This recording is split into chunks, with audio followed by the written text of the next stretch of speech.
আল্লাহ রসুল করিম সাল্লাল্লাহু আলাইহি ওয়াসাল্লামের কাছে এক যুবক, পোশাক পরিহিত, চুলগুলি কালো, একজন যুবক আল্লাহ রসুলের কাছে সাল্লাল্লাহু আলাইহি ওয়াসাল্লামের সামনে যায় নামাজের মতন হাঁটু বেড়ে বসে। সাহাবায়ে কেরামেরা অপরিচিত মানুষ, যুবককে চিনল না। অপরিচিত যুবকের দিকে সাহাবায়ে কেরামেরা তাকিয়ে আছে। এবার আল্লাহ রসুলকে জিজ্ঞাসা করলেন, ইয়া রাসূলুল্লাহ, ঈমান কি? ঈমান কি জিনিস?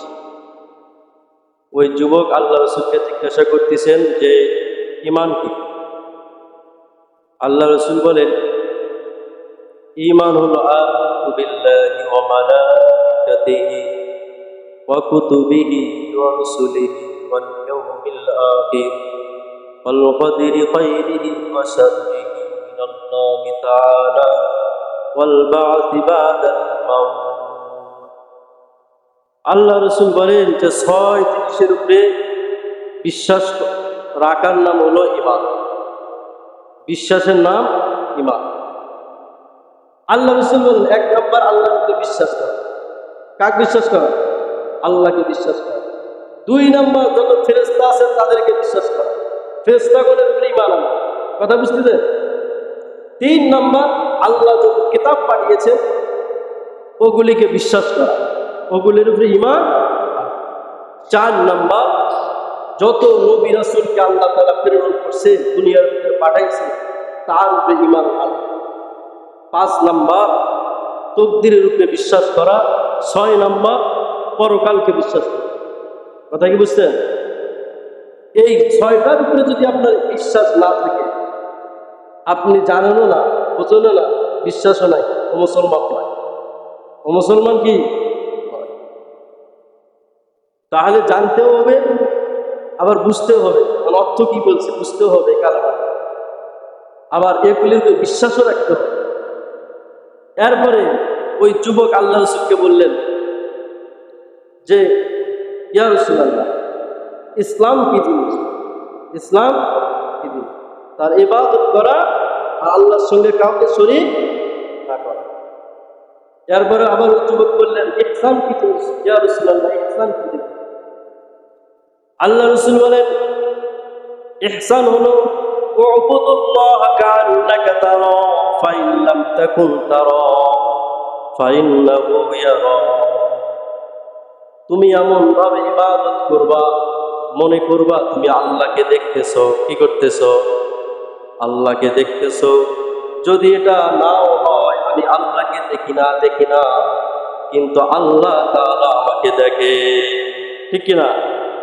আপনি নামাজ পড়তেছেন, আমি আল্লাহকে দেখতেছি না, আমি আল্লাহকে দেখি না, কিন্তু আল্লাহ তোমাকে দেখে। ঠিক কিনা? তাহলে 1 নম্বর জিজ্ঞাসা করলেন, ঈমান কি? ইসলাম কি? ইহসান কি? এরপর বললেন, ইয়া রাসূলুল্লাহ, কিয়ামত সম্পর্কে কিছু বলেন। কিয়ামত। আল্লাহ রাসূল বললেন যে, তুমি আমাকে কিয়ামতের কথা জিজ্ঞাসা করছো, আমি কিয়ামত সম্পর্কে জানি না, তুমি যা জিজ্ঞাসা করছো তুমিও জানো না। তার মানে আমিও জানি না, তুমিও জানো না। কিয়ামত সম্পর্কে জানে কে? জোরে বলেন, জানে কে? আল্লাহ। এতটুকু শুধু আল্লাহ রাসূল বলেছেন, কিয়ামত জুমার দিন হবে। কোন বছরে কোন জুমার দিন হবে আল্লাহ জানে। জুমার দিন হবে। তাহলে কিয়ামত সম্পর্কে কে জানে? আল্লাহ। এরপর আল্লাহ রাসূল বলেছেন, কিন্তু কিয়ামত সম্পর্কে জানি না, কিয়ামতের কিছু আলামত কইতে পারি। কিছু আলামত কি? কয়, দাসী যখন মনিবকে জন্ম দিবে তখন তুমি বুঝবা কিয়ামত আর বেশি দিন বাকি নয়, কিয়ামত সামনে।